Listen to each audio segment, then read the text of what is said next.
আসসালামু আলাইকুম বন্ধুরা, আপনাদের জন্য আজকে আমি এমন একটি ভিডিও নিয়ে আসলাম যে ভিডিওটা সবার ক্ষেত্রেই প্রয়োজন। আমাদের সমাজে মানে এই এই ধরনের সমস্যাগুলো খুব বেশি হচ্ছে।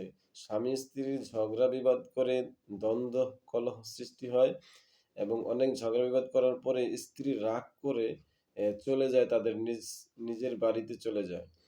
তখন স্বামীর বাড়ি থেকে তার নিজ বাড়িতে যখন চলে যায়, তখন তার স্বামী অ্যা অনেক আপসেট হয়ে যায়, অথবা সে কি করবে অনেক দুশ্চিন্তায় পড়ে যায়। তো এই ধরনের সমস্যায় যে ভাইয়া এই ধরনের সমস্যায় আছেন বা ভুগতেছেন, তো সেই ভাইয়ের জন্য আমি এই ভিডিওটি বানিয়েছি।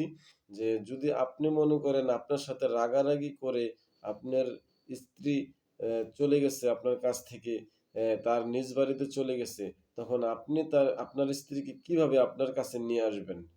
খুব সহজ একটি আমি আমল দিব, যে আমলটি যদি সুন্দর মতো আপনি করতে পারেন, ইনশাআল্লাহ আমি আল্লাহর কাছে আশাবাদী যে আপনার একটা ছোট্ট আমলের উসিলায় আপনার স্ত্রী আপনার কাছে চলে আসবে।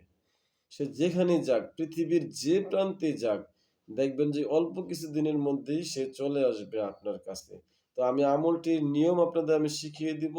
আপনারা নিজেরাই এই আমলটি করতে পারবেন, এই তদবিরটি আপনারা করতে পারবেন। অন্য কারো কাছে যাওয়া লাগবে না।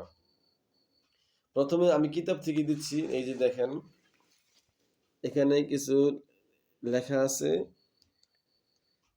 আরবি লেখা আছে। এই লেখাগুলি জাফরান কালি দিয়ে লিখবেন একটা কাগজে। সাদা কাগজে একটা জাফরান কালি দিয়ে লিখবেন। সেটা সাদা কাগজ অথবা ভূজ পাতায় লিখলেও চলবে। তো লেখার পরে সেখানে নিচে আপনার মায়ের নাম সহ আপনার নামটি বসিয়ে দিবেন এবং আপনার স্ত্রীর নাম এবং আপনার স্ত্রীর মায়ের নাম বসিয়ে দিবেন। হ্যাঁ? এভাবে বসিয়ে দেওয়ার পরে একটা মাদুলিতে এই তাবিজটি ভরবেন। মাদুলিতে ভরার পরে এমন একটা গাছে লটকিয়ে মানে ঝুলিয়ে বাঁধবেন, যে গাছটার মধ্যে তাবিজটি রাখলে আপনার রৌদ্র পাবে এবং বাতাসে নড়াচড়া করতে পারবে, এরকম একটি বৃক্ষে ঝুলিয়ে বাঁধবেন। তো তাবিজটি যাতে অন্য কেউ না দেখে বা না ফালায় দেয়, একটু লক্ষ্য রাখবেন। ইনশাআল্লাহ খুব দ্রুত কারেন্টের মতো কাজ হয়ে যাবে। আপনার বাড়ির আশেপাশে বৃক্ষে ঝুলিয়ে বাঁধলেই সবচাইতে ভালো হয়। হ্যাঁ? তো এমন একটি গাছে বাঁধবেন না যেখানে আপনার বাতাসও লাগবে না অথবা রোদ লাগবে না, এরকম না। যেখানে যে গাছে রাখলে রৌদ্র এবং বাতাস ২ টাই পাবে। যখন রৌদ্র এবং বাতাস পেয়ে তাবিজটা যখন নড়াচড়া করবে, তখনই দেখবেন যে আপনার স্ত্রী আর তার গন্তব্যে সে থাকতে পারবে না। তার নিজ বাড়িতে সে থাকতে পারবে না। অ্যা তাই সে আসার জন্য ছটফট করবে এবং পাগল হয়ে পাগল হয়ে আপনার কাছে চলে আসবো। তো এই তদবিরটা খুব সহজ একটা তদবির। আমি তদবিরটা আমি আরবিতে বলে দিচ্ছি। বিসমিল্লাহির রহমানির রহিম। সুবহানাল্লাযী আসরা বিআবদিহি লাইলান মিনাল মাসজিদিল হারাম ইলাল মাসজিদিল আকসা আল্লাযী বারাকনা হাওলাহু লিনুরিয়াহু মিন আয়াতিনা ইন্নাহু হুয়াস সামিউল বাসীর।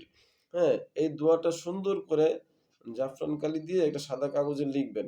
লিখার পরে তাবিজে ভরে একটা যেকোনো বৃক্ষে ঝুলিয়ে বাঁধবেন।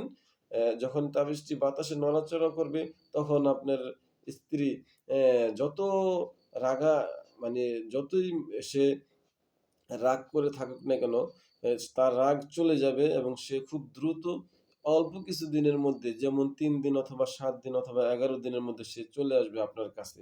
আ তো এই আমলটা খুব সহজ একটা আমল।